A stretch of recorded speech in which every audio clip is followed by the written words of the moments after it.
Vamos a empezar explicando la fisiología de la audición. Primeramente, ¿qué es el sonido? Esta es una vibración que viaja a través del aire, el agua e incluso los sólidos. Se propaga en forma de ondas de presión, es decir, zonas alternantes de comprensión y descomprensión de las moléculas del medio. El sonido tiene dos características principales, que son la amplitud y la frecuencia. La amplitud determina el volumen del sonido y se mide en decibelios. Por ejemplo, una conversación normal tiene unos 60 decibelios, mientras que un ladrido fuerte de un perro tiene un registro de 108 decibelios. Por otro lado, la frecuencia del sonido se determina su tono y se mide en hercios. Un tono grave tiene una frecuencia baja, mientras que un tono agudo tiene una frecuencia alta. El oído humano puede captar sonidos de 20 hercios hasta 20.000 hercios. ¿Sí está bien? Ahora veamos cómo el oído transforma las ondas sonoras en señales eléctricas para que el cerebro las interprete. El oído tiene tres partes principales.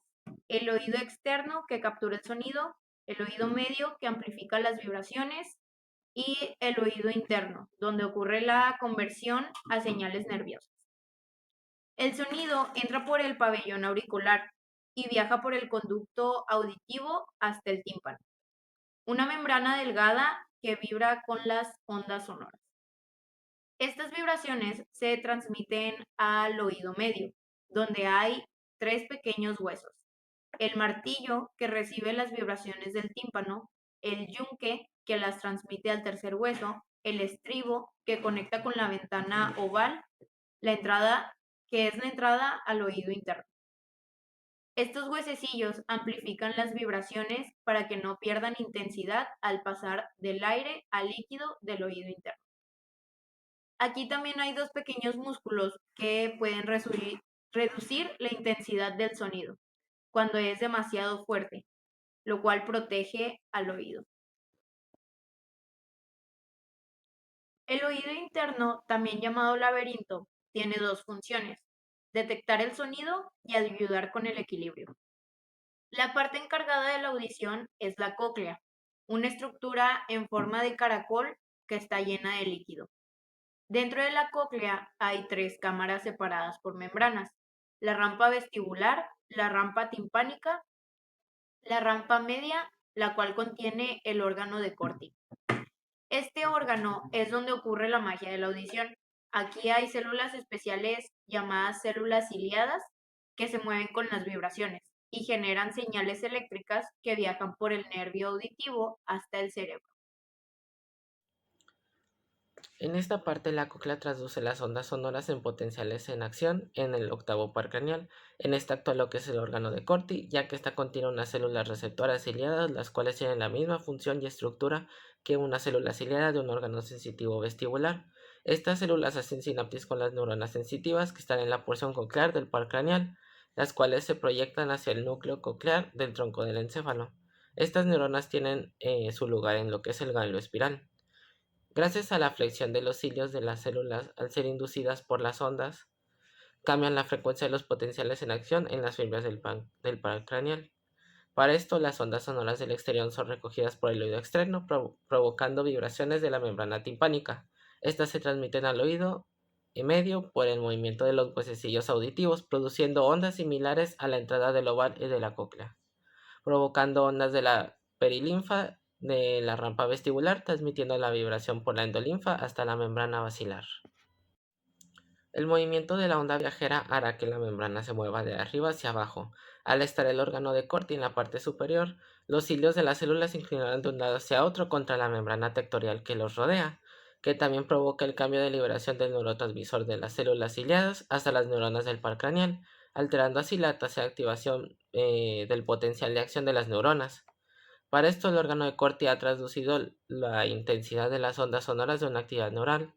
Entre más amplitud tiene la onda sonora, desplaza de mayor manera la membrana basilar, provocando que las células ciliadas se inclinen más hacia la membrana tectorial, afectando la actividad de las neuronas del par craneal. Después se sigue con la interpretación de las ondas sonoras de la cóclea. Para esto hay que saber que la membrana basilar no es uniforme, ya que ésta es estrecha y rígida en su base y ancha y flexible en su ápex, haciendo que la resonancia varíe.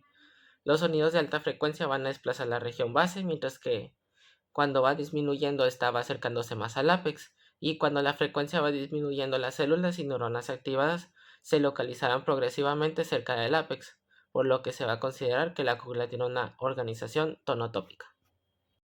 Los potenciales de acción que se generaron en la cóclea viajan por la porción coclear del par craneal hasta los núcleos cocleares del bulbo raquídeo. En este transcurso, la actividad neural se transmite sinápticamente de forma secuencial, esto hasta llegar al complejo olivar superior, el tubérculo cuadrigémino inferior del mesencéfalo y el cuerpo geniculado del tálamo, que de esta manera harán que llegue hasta la corteza auditiva del lóbulo temporal, donde aquí es donde se realiza la percepción consciente del sonido. Cada núcleo tiene Cada núcleo de la ruta auditiva tiene una representación tonotópica de la frecuencia del sonido, pero estas están especializadas en procesar las características determinadas de este, ya que estos podrán pasar la información a otros gracias a las amplias conexiones de neuronas que se encuentran en estos. La hipoacusia neurosensorial es una forma en la pérdida de la capacidad auditiva en los animales, siendo esta un daño en el oído interno, ya sea en la cóclea o en el nervio auditivo, así impidiendo que las señales sonoras sean transmitidas correctamente hacia el cerebro. Esta afección heredable puede variar dependiendo de la forma en la que la presenta el animal, ya sea desde una pérdida auditiva parcial hasta la sordera total. La hipoacusia neurosensorial heredada puede tener diferentes tipos, como la autosómica dominante, recesiva o ligada al cromosoma X. Comenzando con la hipoacusia no sindrómica autosómica dominante, en esta los individuos afectados son heterocigotos y estos tienen un 50% de probabilidad de transmitir la mutación hacia su descendencia sin importar el sexo del animal. Este tiene un patrón de herencia vertical. Esto quiere decir que uno de los padres también es afectado por dicha mutación, o también existen casos donde solo el individuo afectado es el único, y esto se le conoce como que es un producto de una nueva mutación. Siguiendo con la hipoacusia no sindrómica autosómica recesiva, en este tipo los individuos afectados son generalmente homocigotos, y a diferencia de la dominante, este tiene un patrón de herencia horizontal. Esto quiere decir que los individuos afectados están cerca de la línea de hermandad, y esto se debe a que los padres generalmente son consanguíneos, y hay un 25% de probabilidad de que cada nueva gestación de las hembras tenga esta mutación, sin importar el sexo de las crías. Por último, está la hipoacusia no sindrómica asociada al cromosoma X, y este tipo tiene un mecanismo de herencia que tiene una característica muy importante, ya que solo afecta a los machos. Y esto se debe a que los machos solo tienen un solo cromosoma X, y al solo tener una copia, cuando se presenta la mutación, estos se verán afectados. Su patrón de herencia es vertical y tiene una predisposición a afectar más a los machos que a las hembras. Actualmente son muy pocos los genes que se han identificado como responsables específicos de la sordera en animales.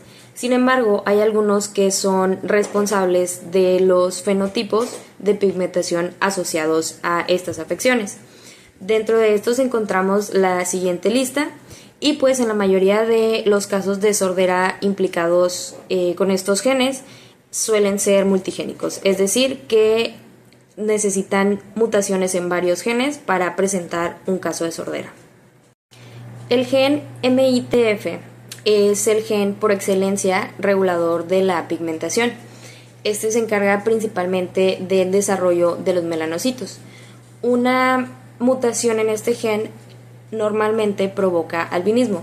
Sin embargo, no existe una relación directa entre el albinismo y la sordera, pero este gen presenta otras acciones secundarias, como por ejemplo la de mantener el potencial endococlear, que permite la supervivencia de las células ciliadas, y como ya vimos en la fisiología, Estas son responsables del proceso auditivo en algunas especies. Por lo tanto, la mutación de este gen podría presentar problemas de sordera. Otros genes implicados ya identificados que provocan sordera en varios animales es, por ejemplo, el CDH23, que es el responsable del síndrome de Usher en humanos, el cual es una forma de sordera autosómica recesiva no sindrómica, y este se ha identificado en un grupo selectivo de perros con sordera. Otros de los genes son el USP31 y RBBP6, y estos están implicados en la sordera tardía de los Border Collie. El USP31 funciona como enzima desubiquitante, que es un mecanismo regulador de las proteínas celulares, y el RBBP6 participa en la regulación del crecimiento celular.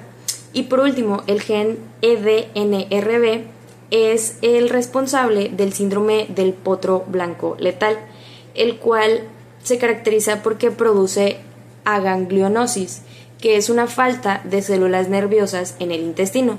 Los potros mueren a las pocas horas de haber nacido, pero se ha identificado que es el causante de sordera en este síndrome.